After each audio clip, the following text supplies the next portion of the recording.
welcome to the BioC Soccer website. We're here, like once again, for our Orange and Blueprints podcast edition for this week.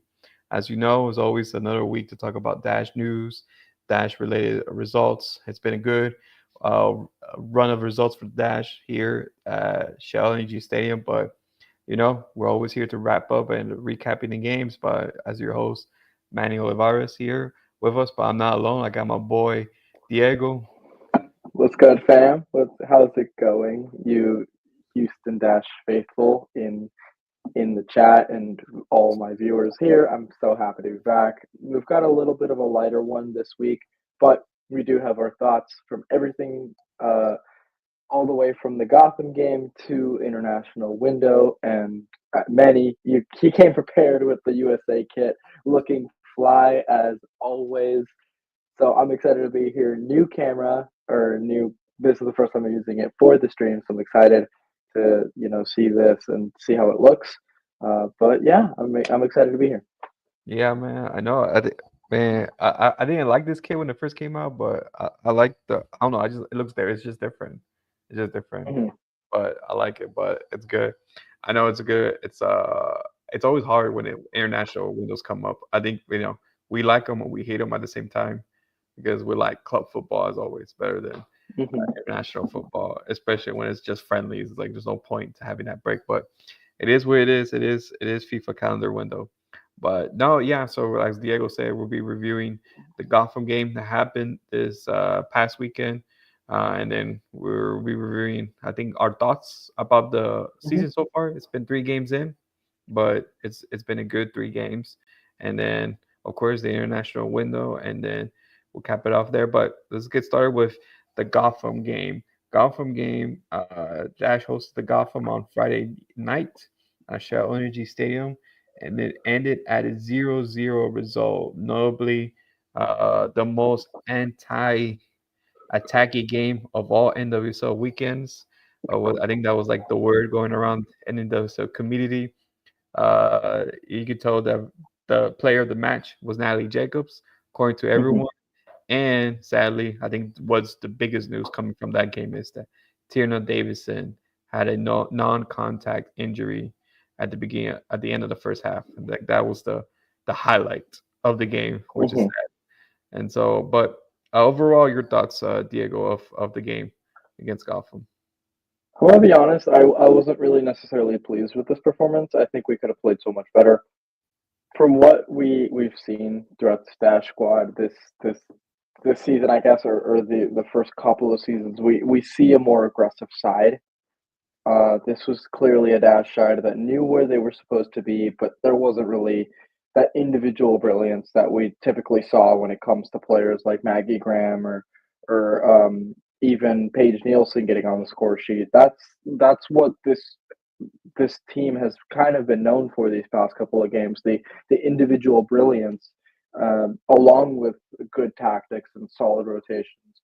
And we kind of lacked that. I felt like, especially Yaz, her positioning was very, very solid, very there, but just that lack of finishing touch, and it just left her still yearning for her first goal, wearing the dash orange. So I mean, I kind of I don't want to pull a Joey Stats here, but when Gotham leads us in shots on target, possession, passes, and accuracy of those passes, I mean, it's telling for it to be so convincing, considering it is a 0-0 draw. But positives, we always have to look at the positives. You mentioned it perfectly. Our MVP was Nat Jacobs. She was absolutely brilliant. Last season, she showed that she could be a solid, reliable player, and this season there was expectation for her to build on it. There was expectation for her to go from a good, solid, reliable defender to one of the league's best, because I think everyone within the Dash camp and us as media, we can recognize that has the talent. She definitely has the IQ of a great defender, and she has the work rate, and she has the personality. So I think Nat just proved to kind of the whole world what her level is, and I'm excited to hopefully see more of that. I think if we get more performances out of players like Nat Jacobs, like Paige Nielsen, our defense is going to be close to unstoppable, and that's something that this Dash team needs, especially when their offense struggles like this. Yeah, I think it was a good point. You mentioned Diego. I think it was just a game that was all around not very pleasing the eye attacking wise, but I think the most notably was the defense. You know, I think Hmm. defense. I think we mentioned before the last two podcasts. You know, the goals we conceded were just rookie mistakes, were just Hmm. individual error, mental errors, not defensive errors, but just mental relapses. And you could tell Hmm. this game. I think after 3 games together they feel more solid, they feel more united, they feel, just overall a better look. And you can see Hmm. that over the game. But uh, even though the defense was good, what you wanted was goals, and unfortunately the Dash didn't provide in almost only 3 shots at this game. So it was a Hmm. really, really bad performance of that. But I think we'll do that with the performance as well. I think he made a lot of changes in this game. Did you appreciate the changes? The changes were for this lineup was that he dropped, of course, Messiah Bright, and Hmm. put Ryan, Yasmin Ryan as the lone striker at the top. Maggie Graham Hmm. came, in replace of her. Ryan Garris too kept her spot. Hmm. Sheehan replaced Sophie Schmidt in the lineup. So I think when you looked at that, I think off the back, all these teams could be full attacking. But you think he made too many changes that offset the balance, or that it wasn't very fluid attacking wise, or what was your opinion on those changes? Or you think he made the right changes? I felt like he made the right changes.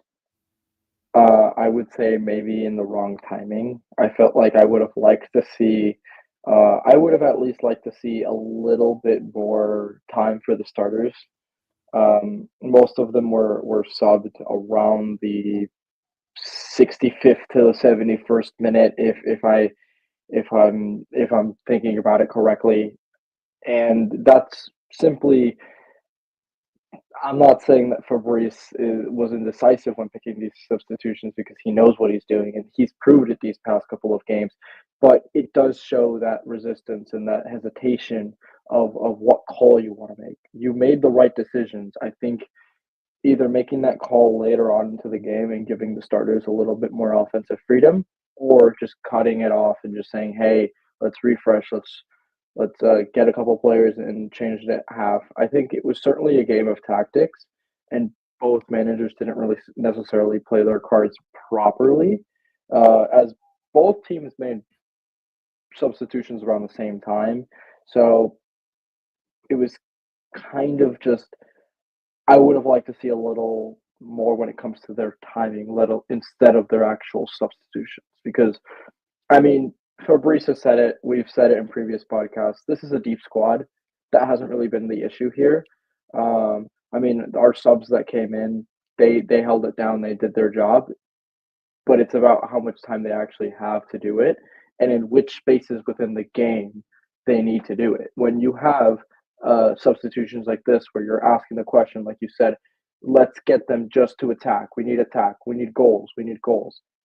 Well, give them a high pressure situation of minute 75, minute 80. You've got 10 minutes left. You need a goal and treat it as if it's the last game of the season and you're pushing for playoffs. I know right now we're in seventh place, but we don't know whether that's going to stick and hold for the rest of the season. So I think that would have been a lot more helpful. But I mean, you also have to think about like offensively or not. We just tied 0-0 against arguably one of the better teams in the NWSL, and this was arguably one of our worst performances as of lately. So, Mm. I mean, overall, I think it's a positive, despite what I have to say about the subs. So, I Mhm. think everything should be taken with a little bit of a grain of salt. Yeah, I think so too. I think sooner or later, I think he made the right calls. I think sooner or later, I think with Sheehan's performances and Maggie Graham's performance, they were gonna knock on the door for starting 11. So I Hmm. think that was unavoidable. I think my only two, I think, criticism, I think for me, is not having a striker type Mhm. player on the field. Of course, you had Yasmin Ryan, who does good, who does great carrying the ball, getting that into the final box.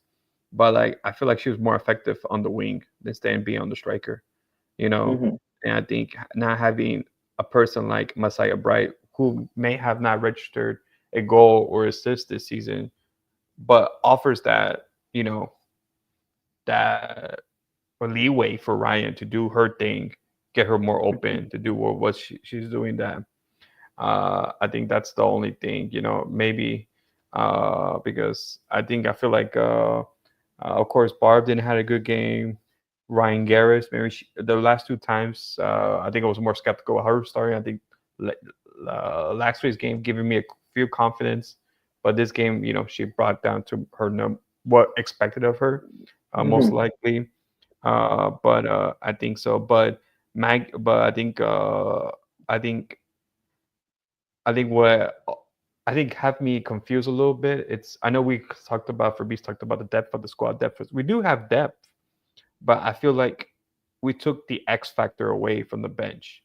If you Mhm. put those high starting players in the starting 11 and not having them in the bench to change the game, you know, when you put subs, you Mhm. change the game, and I feel like he took that away by putting them in the starting 11.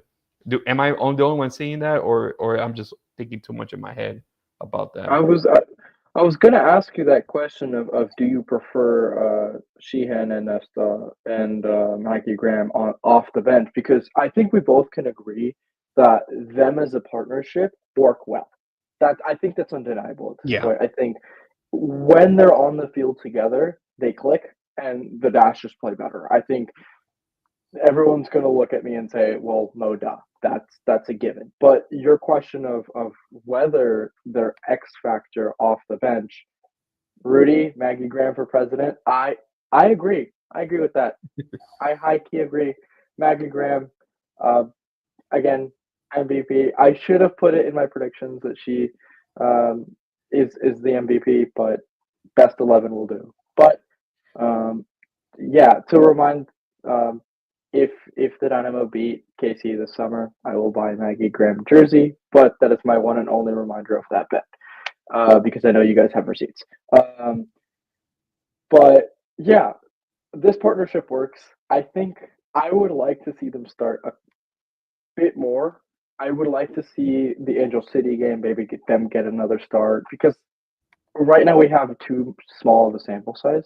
I think we've seen what they can do off the bench. That's undeniable. But we really Mhm. haven't seen them unlocked as starters, especially you made the point. We didn't really have a true striker this match. And I mean, I was gonna bring up the point if we brought in Bachman for for for a small amount of time, and I mean she's a world class player that at her best is arguably one of the best in the league. And so I was going to ask you the question of, do you think maybe Ramona could step in and be that missing striker for us, despite her questions of like being fully in the squad or not? Yeah, I think with Ramona Bachman, I think she has experience. I think she has veteran. I think she will appreciate, I think do well of this squad now. I think before she had to bring her own pace. Maybe at her age is not most ideal, but I think now you have Yasmin Ryan, you have Bobby Olivieri, every pass in another season. Of course, you have Sheehan, and you have Calaprico, and you have also Maggie. I think it will benefit her a lot to do it. But I think the only thing, of course, she came late entering to Hmm. the squad. She came the week before the season started, Yeah. so she basically only had basically this is her third weekend, basically with 4 weekends in with the team. So she's behind everyone game fitness wise. So that's Hmm. the only thing that's on my mind. Uh, I think I think ideally I would like her or Deanna. Deanna, of Hmm. course, I think she wasn't called. She's not called up for the Mexican national team. We'll talk about that later. And so she Hmm. doesn't have any game time, per se. Not preseason. This could be coming up will be and I think interesting is that she was available for the past two games on the bench, and Fabrice hesitated to put her on even just for a couple of minutes, you know. Hmm. And so, but that shows a lot about Fabrice, how he thinks about substitutes. He only puts substitutes in to make an impact. I think Mhm. other coaches like put substitutes in to warn down the clock, or to make a tactical a mind game plan, or like, oh, taking a player out to put a player in. But I think for Breeze, Mhm. his main objective is like, if I'm putting someone in, they're gonna make an impact, and he did that so far with Dujan, Avelina Dujan, and Messiah Bright in this game. Bachman, okay, her first game, so I think it will be expected that she'll be rusty, but I think he sees potential in her.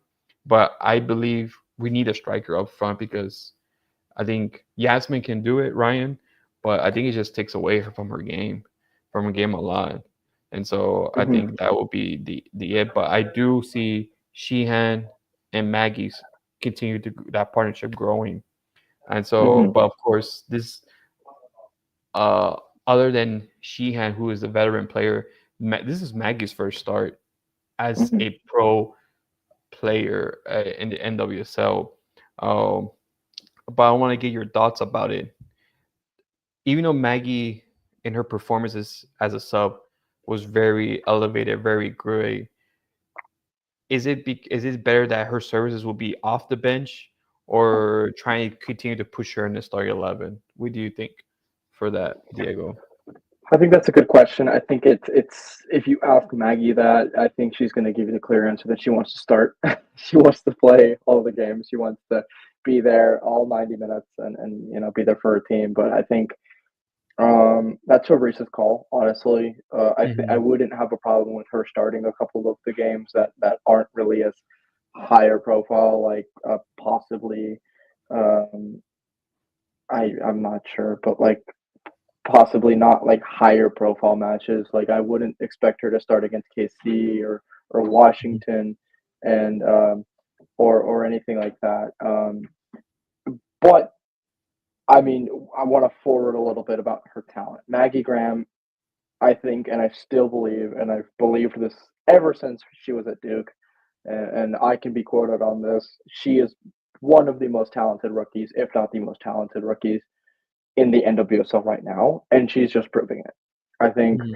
her stats and her performance throughout the match against Gotham, she was poised, she was controlled on the ball, she was calm, and she's shown that during her stints on the bench. But I felt like she's just adjusting to the pace of the NWSL in 90 minutes instead of that like in and out 15 minutes, get yourself a goal and you end the game. I think Hmm. both make tremendous differences. And so I think it's not necessarily a matter of whether Maggie can handle the pressure, but how long will it take her to fully adapt into the NWSL's pace and physicality. Yeah, I think so too. I think it's a matter of time for her. I think, uh, it's hard when you're starting and when you're sub on. I think when you start, your main objective is to be part of the team, as to do your best to integrate yourself, to work in a system, to carry that the whole 90 minutes. While Mm-hmm. being a sub, you're trying to make an impact. You're trying to make sure that you either secure the win defensively, or you're pushed to get that equalizer or that winning goal. And I think the last two times Maggie came on the bench, that was her main objective, to push to get Mm-hmm. something. And she did. And she did. Of course, the two goals that she had. And so I think it's Mm-hmm. just a mental shift to find the equal balance. Defend as a Mm-hmm. midfielder, but also be part of the system that you're working in, but also attack. It's a Mm-hmm. lot, especially for her first time. I think it. I think that first game jitters. Some players can do it well. Some players takes time, and some players, fall on their face. Sadly, on some occasions. But I think Maggie had a good start. I think just this anti-defense, anti-attacking game wasn't the best Yeah. ideal situation for her. But it is what it is. Yeah. The Dash got a point of that. But as you mentioned, the Dash, after 3 games, are in eighth position on the table. So going to the international break and moving to this, I think the next international break will be on onto the summer. How do you feel the Dash moving forward as our projections change, or we're still feeling the same feeling about it? No, I'm still But I'm still pushing on the fact that we're going to compete and fight for that last playoff spot or that seventh spot. I think we're more than talented enough, and I think we've proved it. I think, uh, I mean, playing the first game of the season against the Washington Spirit, that's a tough game. That's a tough game to play. Mhm. And like I understand, we haven't faced off against Barbara Banda in Orlando. I know we haven't faced off against Chuaminga. I know we haven't faced off against Bay FC and how tough it is to play at PayPal Park. I like all of these games we have coming up after the international window and throughout the summer. It's gonna get tough. It's gonna get gritty. But this is a team that I think is talented enough to really take those strides. I think the Dash have often been a half season team for a long time. Whether Mhm. the first part of the season we show promise and then we kind of just lose our footing, or we just completely have a slow start and then just pick it up at the end when it's too late to really recoup anything throughout the season. We saw that with Ricky Clark. We kind of saw, like, despite the results with Clark, that team was a completely different team than when Fran Alonso was the coach.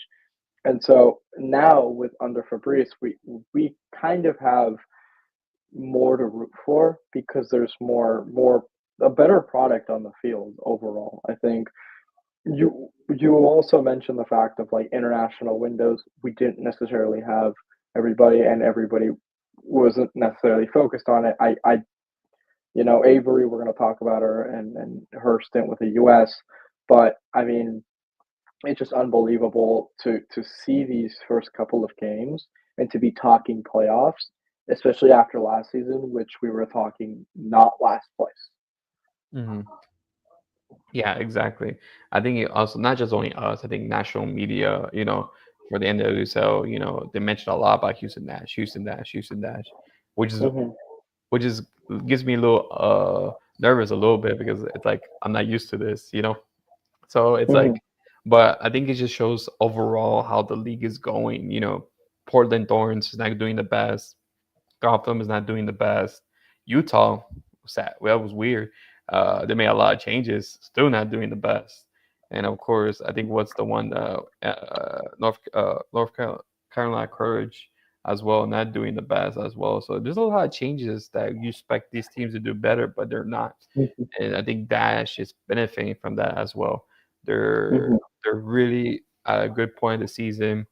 I think our expectations still should be the same. Should compete and push for playoffs, and I think at the moment they are. But of course, it's I think you have to take it one game at a time. And right now the Dash are doing that. So right now, and so it's really good. It's a really good hindsight to see moving forward when they come back from international window, how the team will approach that. But I think speaking of an international window, we have a couple of players called up for the international window. We have for the U.S. we have Jane Campbell, Yasmin Raya, Avery Patterson. For the U18 for the U.S. we have Zoe Matthews. Interesting because she has been called up before by Jamaica before, but decided to continue to choose with United States. And as well we have Sarah Putigam for Austria. That was yesterday that she was included on the squad. And interestingly, I think people saw that on either on X or on Instagram that Jamaica called up Kiki Van Zanten, who has been Hmm. injured according to the NWSL injury list, sued with that since season injury ending injury, has been called up, which is interesting. And so that's a good call up for her to get some at least some training or some game time minutes before going back to the of all that international weekend coming up. I think the most focus will be on the USA, of course. Jane Campbell uh, gain eyes to try to be the number one, solidify her as the number one goalkeeper. Yasmin Reyes to solidify at least a starter winger for the US. And of course, Avery Patterson tried to get her feet in with at least one position in the defender. I think my question to you, Diego, with three Dash players in the US, does that give more eyes for the Dash and fans for the U.S. National League to come to Dash games? Or what do you think Oh, about? 100, 100%. There's no doubt in my mind that more people will be paying attention to the Houston Dash because of this U.S. women's national team. I think Emma Hayes, what she's been doing with that squad is unbelievable. Yeah, she lost the She Believes Cup, but like it, you're bound to lose eventually. But the U.S. women's national team is the most viewed women's sport soccer team in the world, or at least one of them. Mhm. And for you to have not one, not two, but three players, and three players that could potentially start for that team is huge. I think the consensus for many international teams throughout the world for the men's side is, oh, for example, my nationality is Mexico. But if I'm going to go see the USA play against Canada, well, I'm going to go because I want to see Christian Pulisic. I want to see Alfonso Davies. I want to see Jonathan David. In the women's game, the U.S. women's national team is so popular and so big and so successful that it's the other way around. You often see club teams get more attention because of the players that get called up to the national team. Oh, I want to see Trinity Rodman, so I'm going to go see the Spirit. Oh, I want to see Jane Campbell, so I'm going to watch Dash games. It's this kind of like reverse when it comes to the way that people pay attention to the international game that I think will really benefit the Dash, especially because they've been in need for a little bit of push when it comes to getting fans into the stadium. Because there's no undeniable fact that I think we can all agree that Dash games are so much fun to go to, but I feel like it's getting that message from the actual experience of it being fun to the average person that doesn't really know too much about soccer.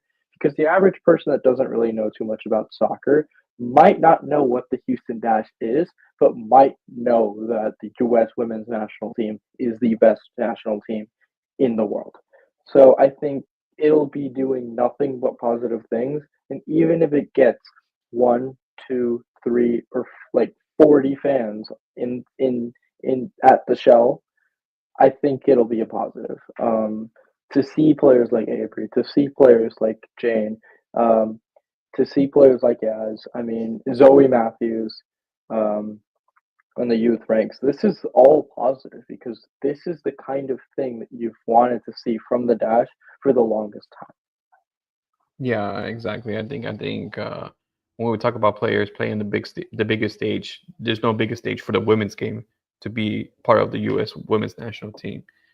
So that's the biggest accolade for anyone that plays at NWSL or was born in the U.S. to play for the U.S. women's national team. I think it's a little bit different as well.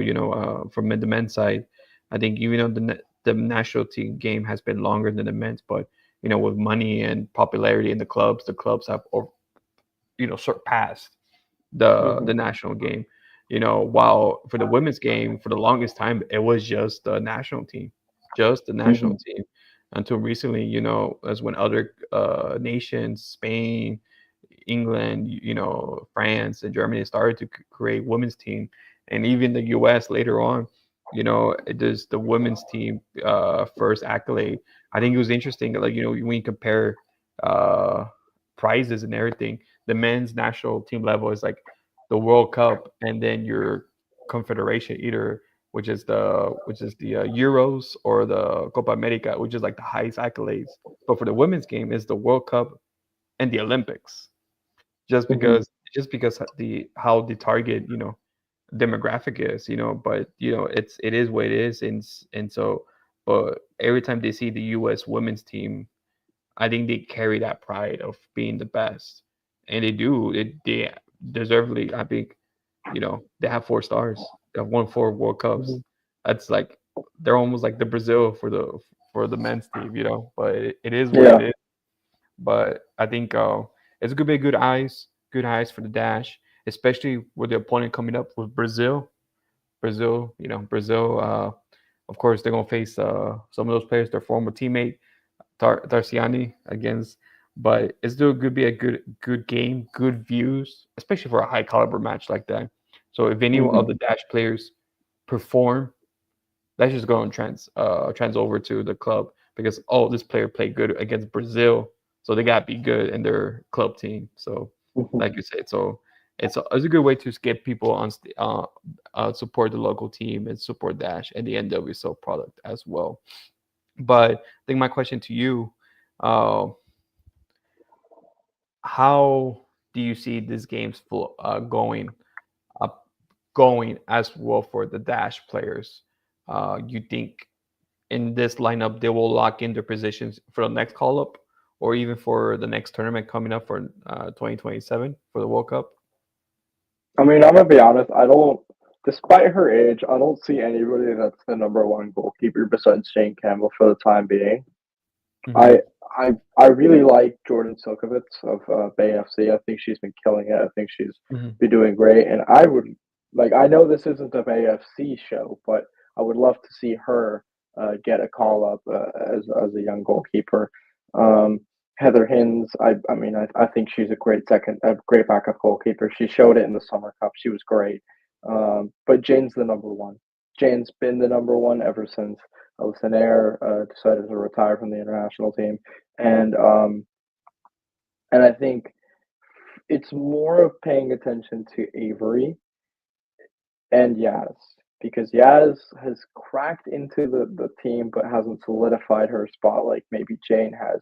Because Jane, although she's recently now the number one goalkeeper, she's been in conversations of being on the squad for most of her career, and I think she's established herself as a reliable choice for Emma Hayes.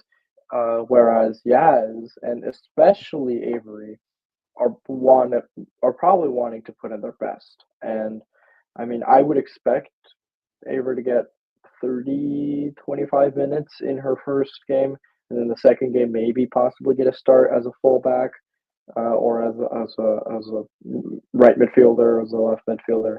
I think Yaz is going to go into the attack. I think as an attacker for the U.S., you have to be lethal. She hasn't really proved it with the dash. Granted, it's 4 games, so patience, patience, patience. But for a team like the U.S., you need to be lethal. You are up against Trinity Rodman. You are up against Sophie Smith. You are up against all of these elite top of their game players. And if you are not scoring goals at the club level, have fun getting the start in an international match, let alone getting picked. And I think this speaks to a request that I had for you of if we mentioned this briefly, Diana not getting called up to Mexico. Um, I mean, she's been basically out of the lineup for the past couple of games ever since coming back from injury. And I mean, do you think that it would have been good for Diana to get some game time for Mexico, um, despite, I mean, her, just coming back from injury, and because now that gives Fabrice an opportunity to really see where she is and what her level is. Yeah, I think it would be great to if she had called up for it. I think, I think just her time with Mexico showed that, she can be called up. She can be somewhat reliable. I think, unlike for the Dash, I think this past games, if I remember, she hasn't really been starting, mostly coming from the bench, but still, still a good player, still a great player. I think, I wish she was called up, but I think with the manager at the moment, he did not, even though this is all the games are playing against Jamaica have been, it's going to be on U.S. soil. He only called up literally just 2 NWSL players, which is, and the rest is just a full squad of players that play in Liga MX Femenil, which is interesting enough because you have a lot more players. Of course, Maria Sanchez didn't get called up, and she's been doing decently in San Diego as a new role over there under Jonas.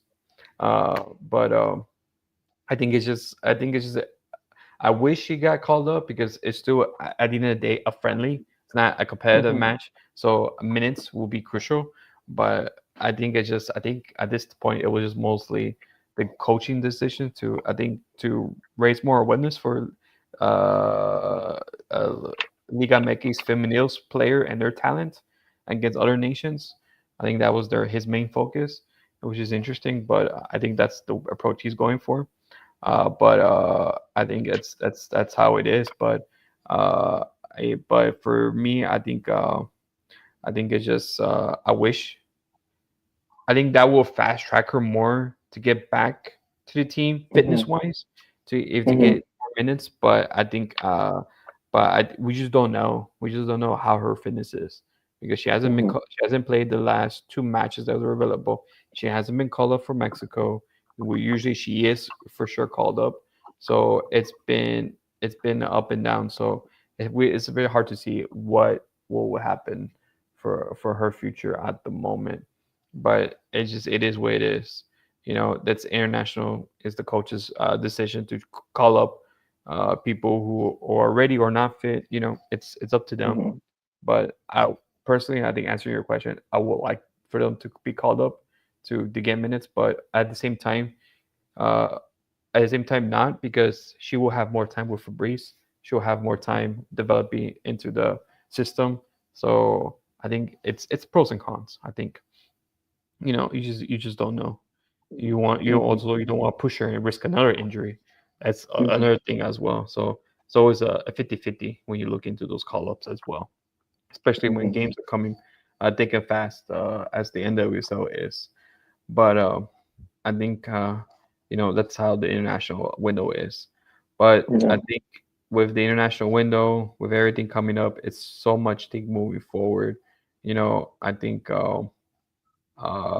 as you think next week will be you have two games for your national game and then come back to your club.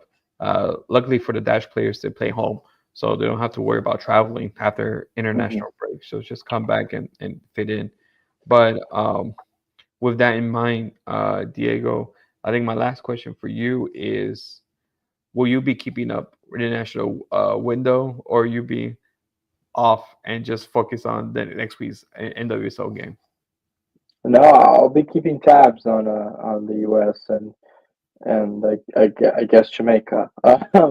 But no, I'll be keeping tabs.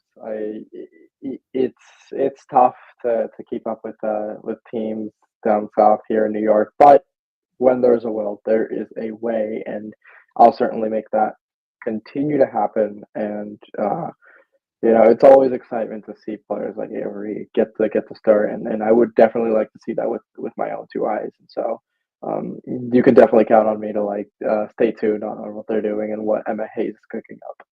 Yeah, same here. Same here. I think that's our everyone for Dash just looking for, of course, Jane Campbell and Yasmin Ryan Ball, Avery Patterson. And Yeah, I think my prediction is that she will make a huge impact. So yeah. that's I'd like to agree with that. Yeah, if we had a headline for this episode, it would be the marvelous Maggie, disaster for Diana, and all eyes on Avery. yeah, exactly. So that's what we're looking for. Hopefully next week, guys, we can uh, review our players that have played during the international window, see how they did, and also looking forward into the Angel City game. Well, if you have anything else, Diego, I think this is pretty much it. It's short, snappy. Nothing. I think when you go to the international window, it's like all the news died. So No, it's yeah, like but hey, I mean, two headlines and we lasted 40 minutes. So I mean, I don't so know about you, but always enjoy the conversation. It's always a good yeah, time. And whether we have everything to talk about, nothing to talk about, we always have a good time here. And then looking forward for you guys to keep interacting with us next time and give us your predictions for the Angel City game and your thoughts about the U.S. women's national team matches. Don't forget, yeah, you can keep interacting with us. We always love it and appreciate it. But yeah, that's enough for me. yeah. So no, thank you, Diego, and also thank you for everyone for tuning in for another edition for the Orange and Blueprints podcast.